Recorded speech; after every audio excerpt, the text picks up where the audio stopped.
بسم اللہ الرحمن الرحیم۔ السلام علیکم۔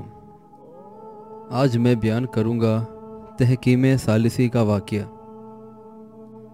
جنگ صفین تحکیم ثالثی پر ختم ہو گیا، چونکہ نیزوں پر مصاحف قرآن کے نسخے بلند کر دیے گئے تھے اور فریقین جنگ سے رک گئے، اور یہ بات طے کر کے کہ رمضان المبارک میں تحکیم ثالثی کونسل کا اجلاس ہوگا۔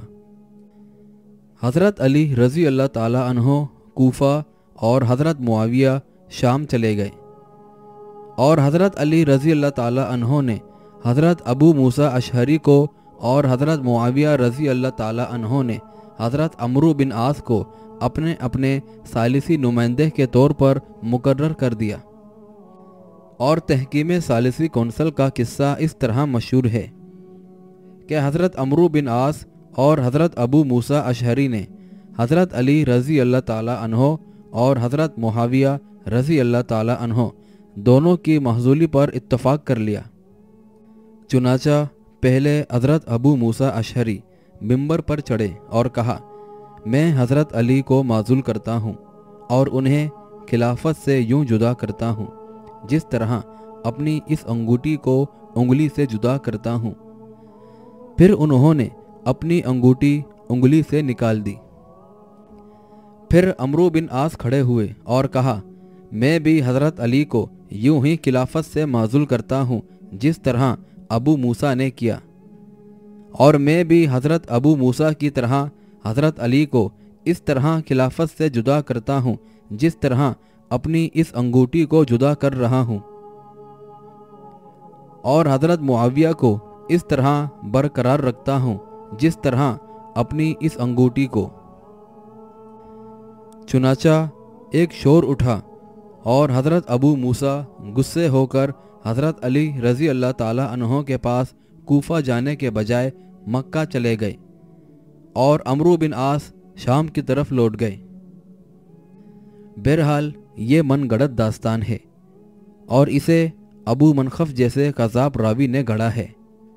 اور ہم ایک سے زائد مرتبہ بیان کر چکے ہیں کہ یہ شخص قذاب اور داستان گو ہے،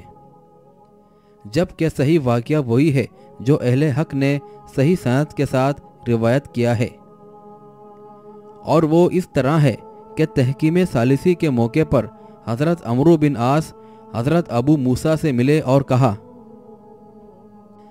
اس قضیے میں آپ کی کیا رائے ہے؟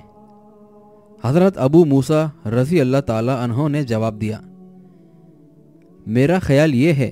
کہ وہ یعنی حضرت علی بن ابی طالب اس گروہ سے ہے جس پر حضور اکرم صلی اللہ علیہ وآلہ وسلم تا دم واپسی راضی رہے۔ حضرت عمرو بن عاص رضی اللہ تعالیٰ عنہ نے فرمایا،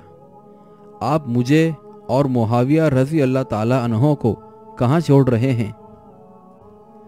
حضرت ابو موسیٰ رضی اللہ تعالیٰ عنہ نے فرمایا، اگر تم دونوں سے تعاون طلب کیا جائے تو تم میں تعاون کی صلاحیت ہے، اور اگر تم سے مستغنی ہوا جائے تو عرصے تک اللہ کا دین تم سے مستغنی رہا ہے۔ پھر یہاں پر بات ختم ہو گئی، اور حضرت عمرو بن عاص حضرت معاویہ رضی اللہ تعالیٰ عنہ کی طرف لوٹ آئے اور ان کو خبر دی، اور حضرت ابو موسیٰ رضی اللہ تعالیٰ عنہ حضرت علی رضی اللہ تعالیٰ عنہ کی طرف لوٹ آئے۔ بہرحال یہاں پہلی روایت بلا شبہ 3 وجوہات کی بنا پر باطل ہے۔ نمبر 1، اس کی سند ضعیف ہے کیونکہ اس میں ابو منخف قذاب ہے۔ نمبر 2، خلیفۃ المسلمین کو ابو موسیٰ وغیرہ معزول نہیں کر سکتے کیونکہ اہل سنت کے نزدیک اس سہولت کے ساتھ وہ معزول نہیں کیے جا سکتے، اور محض 2 آدمی امیر المومنین کی معزولی پر کس طرح اتفاق کر سکتے ہیں؟ اس لیے یہ بات صحیح نہیں ہے، جبکہ تحکیم ثالثی کونسل میں جو کچھ طے ہوا وہ یہ تھا کہ ان دونوں نے اس بات پر اتفاق کر لیا تھا کہ حضرت علی رضی اللہ تعالیٰ عنہ کوفہ میں خلیفۃ المسلمین کے منصب پر فائز رہیں اور حضرت معاویہ رضی اللہ تعالیٰ عنہ شام میں گورنر کے منصب پر برقرار رہیں۔ اس بیان کا اگلا حصہ دیکھنے کے لیے ہماری اگلی ویڈیو دیکھیں، جس کا نام ہے جنگ نہروان۔